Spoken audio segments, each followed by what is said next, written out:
welcome back to yet another review. Today we're going to be having a look at Star Trek II, The Wrath of Khan, which I'm going to try and get through all of the Trek movies at some stage, but just working through them in order. So we'll have a look at number 2 today, following on from my Star Trek The Motion Picture review. Made in 1982 and starring, of course, the classic crew and Ricardo Montalbán. As many have stated over the years, this isn't just a better sequel, this isn't just a better film. Many Star Trek fans, they believe this is the film they should have got in the first place. They believe this is the film this is what the original film should have been. I say in many ways it's a much better film. It's many also say it is the best Star Trek movie. I mean, obviously that's debatable, but there's a high regard for Wrath of Khan. It's been one of, if not the best in the franchise by a lot of fans. Directed by Nicholas Meyer. I really don't get. It's something that's, but when people had this like stigma that all sequels are bad, I mean, I don't know sometimes where that comes from, because a lot of the times they are quite good. If you look at films like Terminator 2, Aliens, Empire Strikes Back, this film, Godfather 2, but sequels have this, people say the rare occurrence where the sequel was actually better than the first film. This, there's quite a plethora of films where the sequel is just as good, if not better, than the first movie. But so Wrath of Khan is one of them examples where, the first movie, as I stated in my review, and a lot of people feel the same way, it's the original, like the motion picture, it's just very slow paced, and like I say, it's that there's a lack of a real villain. It's very much sort of it's the pacing, I think, which is the main problem with that original movie. But here, the pacing is great, it works, and there's so much to say about this movie.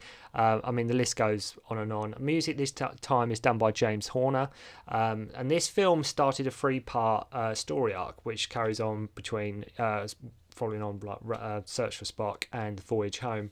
The one thing this does right more than anything compared to the first film, as I say, is the pacing. It's the pacing that is key here, and it's the pacing that really does work. The film keeps going, it flows well. It's not a case of let's have a 10-minute exterior shot, exposition shot of like the Enterprise just coming into docking bay or anything like that. There's none of that here. That Nicholas Meyer does, he keeps things moving, he keeps things just keeps things happening, keep things going.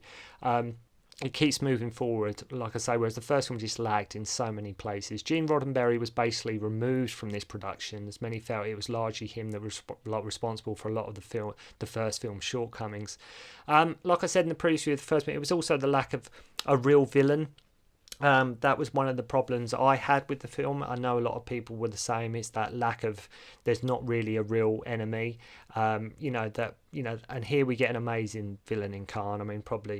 Isn't he sort of, in many regards, be the best Star Trek villain? I know, like I said in my other review, I'm by no means a hardcore Trekkie. I'm by no means a hardcore Star Trek aficionado or, expert on all these things. But I do enjoy the Trek movies, and I do enjoy a lot of, some of the Star Trek TV shows. But, the movies I do have a soft spot for, because they were like movies that I grew up with, and, the classic movies that whenever they were on TV, I loved them.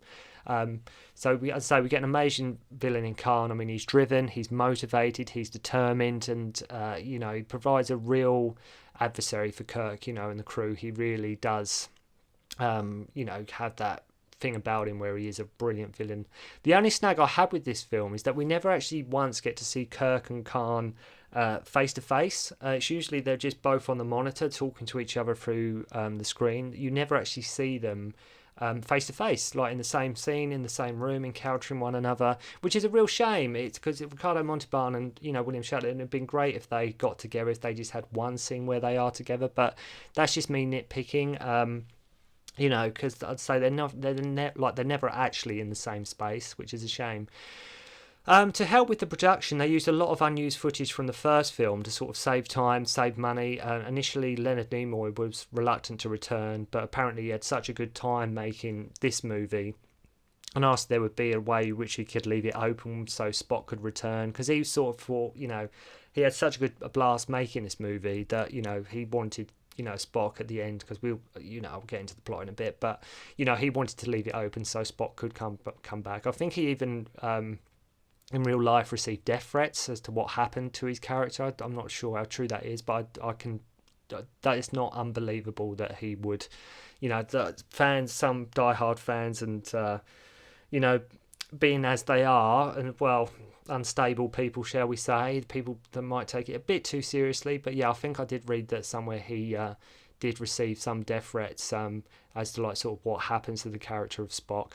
The film is very much rooted in the ideas and themes of getting old and friendship, and I think that's why people still enjoy this movie today, because you don't necessarily have to know. That's what's so great about these movies. You don't have to know a hell of a lot about Star Trek to watch and enjoy these. Like I say, the idea behind these is, like I say, it's just getting old and friendship, and that's very much a theme that runs throughout the movie. It resonates with people, I think, that idea and that theme. There's a lot more comedy here rather than it being so serious and wooden all the time, which is something I think that Meyer as a director brought to the film. I think that definitely comes across in some of the scenes and his direction. So the film opens with a long opening credit sequence, which does go on for a little while, but then we finally get the film started. Enterprise is on a training exercise with Savick at the command, played by Kirstie Alley. Kirk is overseeing the exercise. This is a no-win situation test, and this gets brought up a couple of times throughout the movie.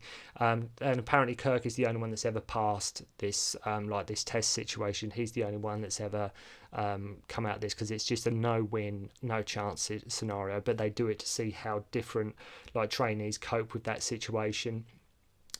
We then learn that it's Kirk's birthday. Bones shows up and advises him to get back out there rather than just sitting there getting old. And that's what I was saying about one of the themes with this film. Rather than just letting old age take over you, rather than just I'm past it, what's the point?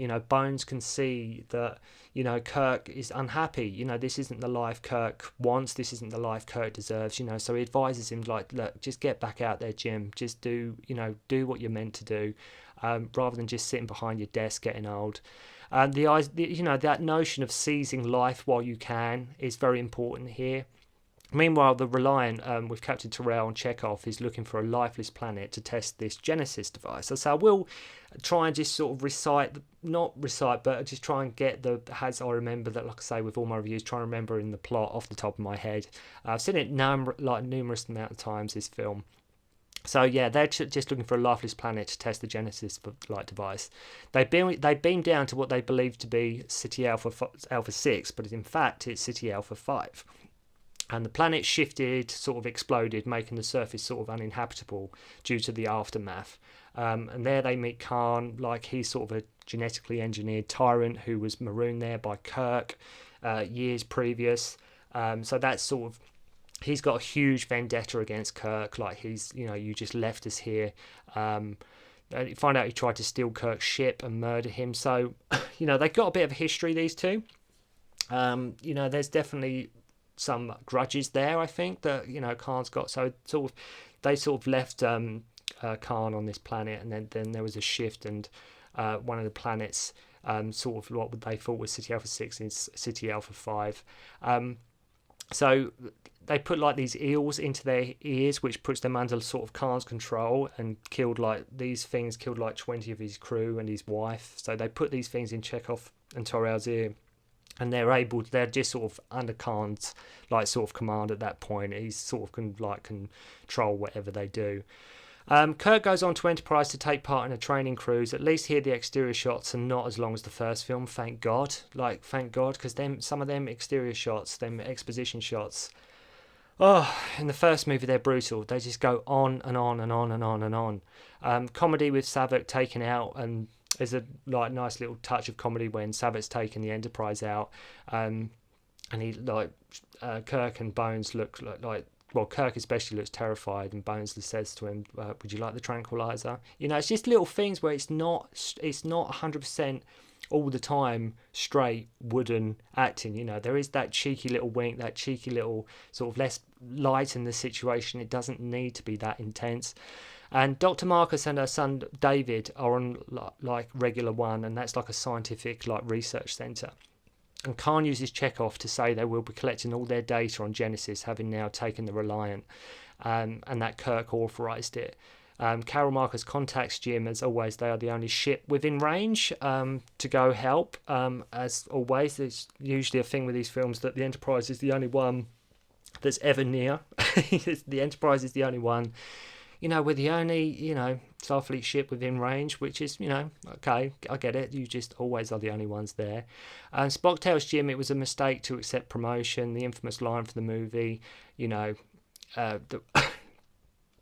a lot of classic lines from this movie, but everyone just remembers, needs of the many and outweigh the needs of the few. So, yeah, it basically just tells Jim to sort of, it was a mistake for him to accept promotion. Khan's second in command saying we don't have to do this as well. That's what's very interesting. One of the Khan's sort of subordinates, he's like, we don't have to do this. There's no reason for us to do this. Let go of this grudge, this vendetta. Please, please realise you don't have to do this. We have a ship, we've escaped. But Khan is hell-bent on drawing out Kirk. And, he is determined to get Kirk and make him pay and just get payback for what happened. The two ships meet and we have a tense scene with no communication, with their meeting static, etc. They put up shields and wants Genesis information. Khan wants Genesis information. They use a prefix code to sort of lower his shields. After this altercation, for some reason, Scotty carries a body all the way up to the breach, which I never understood because there was something happened. Like there's a big scene, there's a battle and everything. Enterprise gets attacked, and for some reason, Kirk takes somebody who's injured or sort of dies all the way up to the bridge to Kirk. I mean, I don't know if that's the way they get to the medical bay or sick bay. I don't know, but yeah, Scotty takes this body all the way up to the bridge. Not the medical bay, but maybe that's the only way they could take. He could take the body. I don't know. So Kirk, McCoy, Savick go to Regular One. They find Marcus's crew all murdered as Khan couldn't find what he wanted, what he was looking for. They find Chekhov alive, left the Reliant crew marooned on City Alpha 5. They can't bring them back because of power, so they go where the last transporter log was. So they can't go, and they just go to where the last transporter, where it took the people. So it takes them down to the planetoid where they find David and Carol. Chekhov and Terrell turn guns on Kirk, and the captain kills himself, but the eels leave Chekhov's ears for some reason. The captain says, I can't do this anymore. I can't shoot Kirk. I'm sick of this. So he shoots himself, but for some reason the Chekhov gets off all right. Chekhov, the eel just comes out of his ear at one point. So maybe if the captain just waited a few seconds longer, maybe the eel would have come out of his ear as well. But Chekhov's all right, so it's all good. I love how at one point Kirk, I love the way sometimes he goads Khan in this film. He does sort of, where he says, he goes, Khan, you keep missing the target. He does sort of wind him up a little bit. He sort of really tries to press his buttons. He really tries to get it across. Khan, you keep missing. Just to make him, as if he wasn't annoyed and angry at Kirk enough. Kirk just makes sure that he is definitely PO'd. Khan intends to leave them marooned there after he transports Genesis. Kirk's shown what Genesis is and the progress it has made. We learn that as well that David is Kirk's son. David Marcus is Kirk's son, which creates it just gives Kirk just a bit more, because at this point you're sort of really interested where they were going to take that with Kirk having a son, but. With the third film, they sort of do away with that. That's for another time, and I'll review Search for Spock. But yeah, so Kirk finds out that David is his son. Spock and crew turn up with Enterprise and was using a coded message where instead of minutes, it's hours to full Khan. So they could hear each other's sort of communications.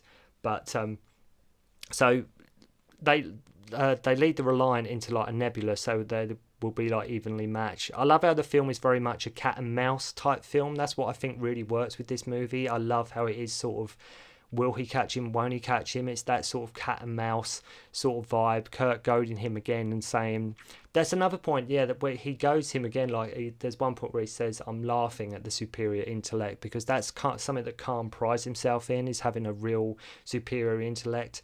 And Kirk says, I'm laughing at you, basically.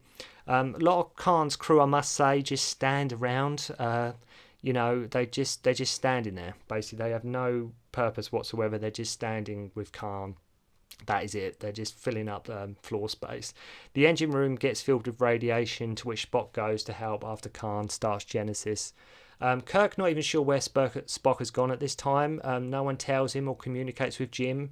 That Spock is helping fix the warp drive and things. Nobody tells Jim, you better get down here. Then Kirk doesn't even worry where Spock's gone, or doesn't even notice where Spock's gone. I mean, I know there was a lot going on, but yeah, Spock goes down to help. We have a great scene of Spock and Kirk with the infamous glass between them at the end, which just really does add a lot of drama to the scene, and just makes it work. Jim's sitting on the floor after Spock dies, and the great quote of all the when he dies. And Kirk wells up and he says, of all the souls I've met, he was the most human. It just makes you just care for these characters a lot more, especially Spock. It just makes it, you really do get to understand the deep relationship that Kirk and Spock have at the end. And then at the end they go and pick up the stranded Reliant crew. A few great moments here and there, the image sets, with Jim at the end saying he feels young, saying he has faced death, cheated death, but but he's always cheated himself out of it. He's always cheated his way out of it. Even the Kobayashi test, he says he just switched it. He just got out of it an easy way. And then David comes in and says, I'm proud that you're my father.